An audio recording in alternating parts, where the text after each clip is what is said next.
Ever wanted to quickly save something on your screen without installing any extra apps?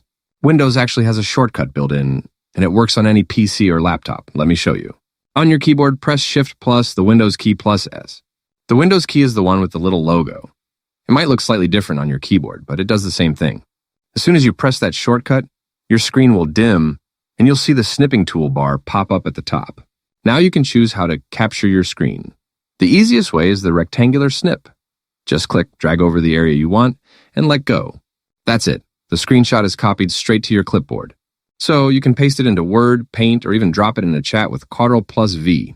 You'll also see a little preview pop up in the corner. If you click on it, you can edit, crop, or save it permanently. And that's all there is to it. Super quick, super simple.